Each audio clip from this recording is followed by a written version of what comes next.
Le patient cherche un médicament. Il le cherche avec inquiétude. Il le cherche avec urgence. Il le cherche comme on cherche la vie.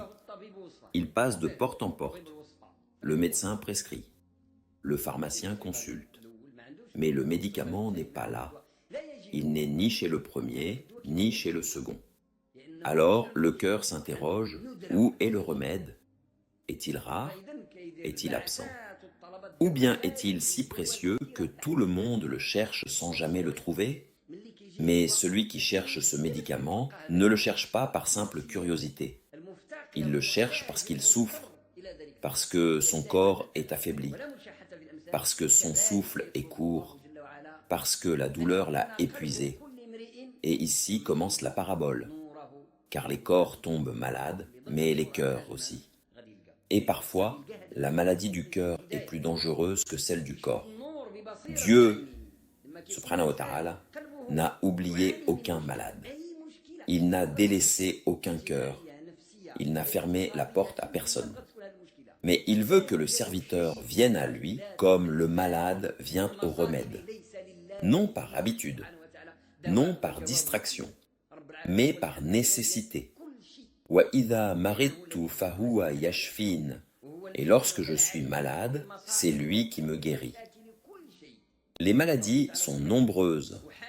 Certaines sont visibles, d'autres sont cachées.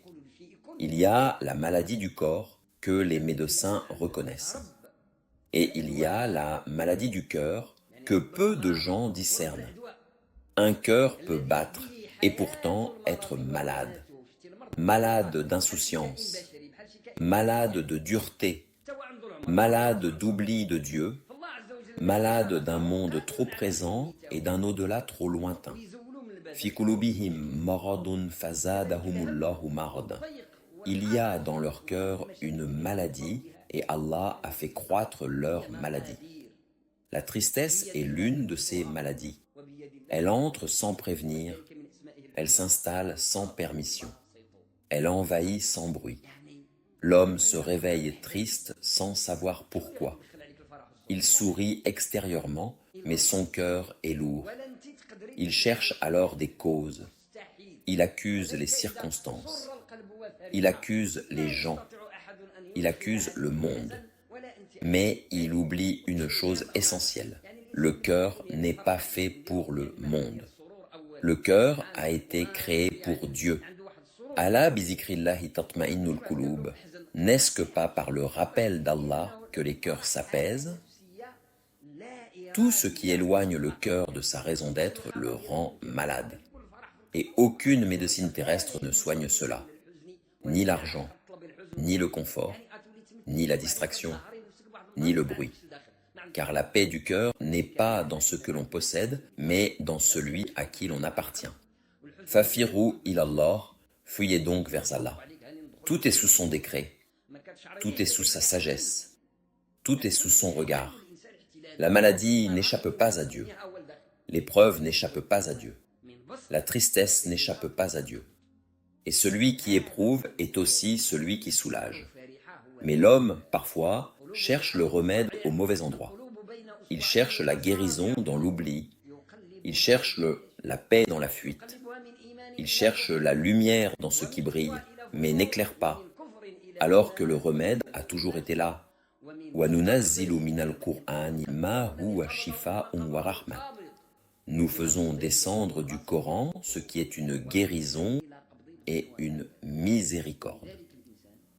Le Coran n'est pas un simple livre. Il n'est pas un discours ancien. Il n'est pas une récitation sans âme. Le Coran est une parole vivante, une lumière descendue du ciel, un lien entre Dieu et le cœur du serviteur. Mais il ne se donne pas à celui qui le lit distraitement. Il se donne à celui qui le cherche comme on cherche la guérison. Le Coran ne s'ouvre pas seulement avec la langue, il s'ouvre avec le besoin, avec l'humilité, avec la vérité intérieure. Les cœurs sont entre les mains du miséricordieux. Le prophète disait, les cœurs des fils d'Adam sont entre deux doigts du tout miséricordieux. Il les tourne comme il veut. Il élève un cœur, il abaisse un autre, il éclaire un cœur, il laisse un autre dans l'obscurité, non par injustice, mais selon ce que le cœur présente. Inna Allaha la yadhlimu an-nas shay'an.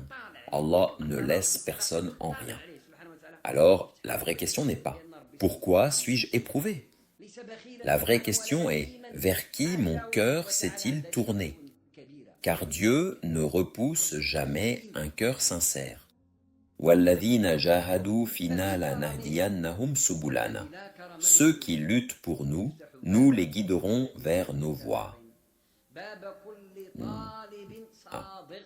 Le Coran ouvre des portes, pas les portes du monde, mais les portes du sens.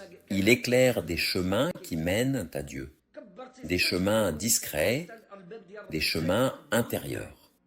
Quand l'homme est acculé, quand les solutions humaines s'épuisent, il découvre une vérité ancienne. Il n'y a de refuge qu'en Dieu. Alors il se tait, il invoque, il revient. Le rappel s'approfondit, non en quantité, mais en présence, jusqu'à ce que le cœur s'élargisse, jusqu'à ce qu'il redevienne vivant, jusqu'à ce qu'il soit capable de recevoir la lumière. C'est cela le royaume du cœur. Et c'est pour cela qu'au jour de la résurrection, il sera dit aux récitants, « Lis et monte. » Il montera selon ce que le Coran a fait de son cœur ici-bas. Car dans ce monde déjà, la proximité de Dieu est possible. Le serviteur est le plus proche de son Seigneur lorsqu'il se prosterne.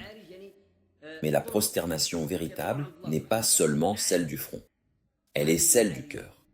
Si le cœur ne se prosterne pas, le corps reste vide. Alors viens, reviens, cherche. Cherche le remède là où il se trouve réellement. Car Dieu est proche, et la porte n'a jamais été fermée.